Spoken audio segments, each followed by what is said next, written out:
Yo, what's up mga kaampas lupa. Ayan, for today's video uli, nandito na naman ang ating pagmumuka mga kalapatids. So, welcome back sa ating channel na si Hampas Lupa. So, for today's video magkakaroon ng abangan uli. Siyempre, fourth lap derby ng ating ibon sa Matnog, Sorsogon.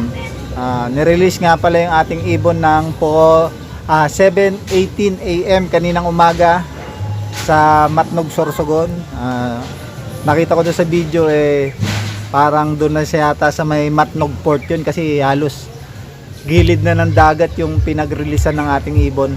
So ang distance nga noon dito sa ating loop from Matnog tsaka hanggang dito sa ating loop ay estimated 395 kilometer air distance mga kalapatid. So time check alas 12 na. Bali ang abangan ay umpisa ng alauna siguro, kasi nakita ko dun sa forecast 11:30 yung umpisa nung forecast ang speed ay nasa 1,600. So mag-aabang tayo mga alauna mga kalapatid. So mga 12:20 na. So nandito na tayo sa ating loop. Yan, nandito na. Abang na ulit tayo mga kalapatids. So solo ko lang nag-aabang. Sana makatagos ng Matnog, Sorsogon yung ating black check, kasi mahirap magpauwi doon. Kung mahirap sa Legazpi, mas mahirap sa Matnog, Sorsogon. So good luck sa atin. Update ko kayo maya maya ng konti kung darating ba yung ating ibon. So sinali nga pala natin si Black Check sa area pooling dito lang sa Perez sa 13. Then sumali din tayo ng 3 laps. Yun, so 3 laps. Umpisa yung laps ng Matnog, Sorsogon, Leyte, tapos Calbayog. Bali 3 laps knockout. Ang guaranteed price is 100k. So try natin, baka makasungkit tayo mga kalapatid, at sana makapagpaklak tayo ngayong araw na ito. So update ko kayo maya maya. Putulin ko muna ang video at ako'y magluluto ng liempo. Ayan o, may inihaw na. Ihaw muna tayo habang naghihintay. Bye!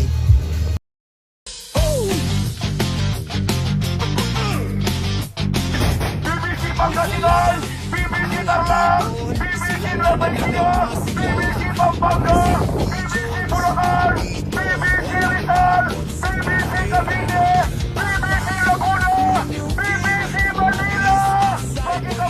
Pakikabog, 1, 2, 3, 7, 8, Matnog, ayaw mo.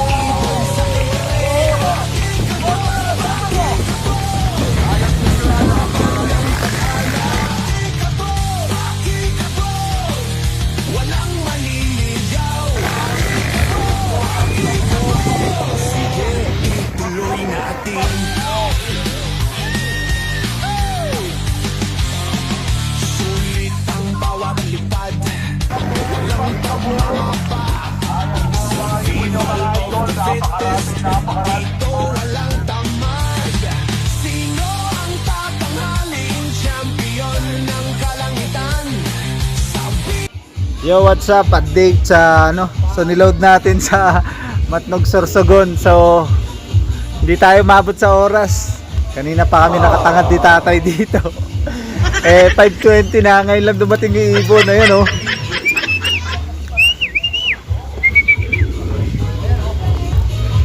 hirap na hirap siya sa Matnog. Kaya na pa dumating yun, lumakpat lang. Ayun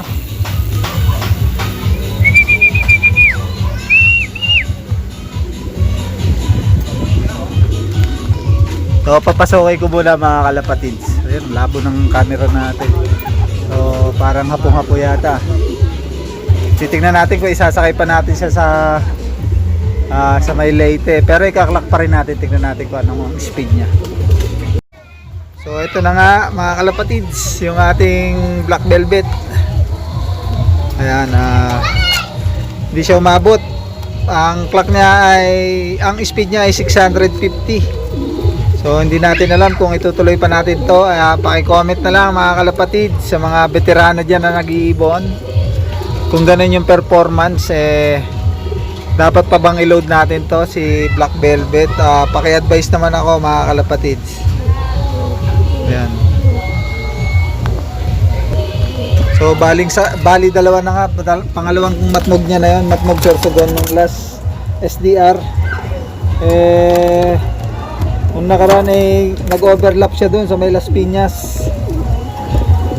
So bali nahuli nga siya doon at pinakawalan, binigyan ako ng love letter.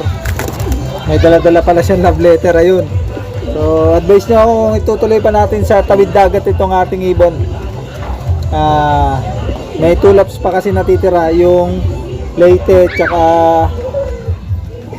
Samar tsaka Calbayog.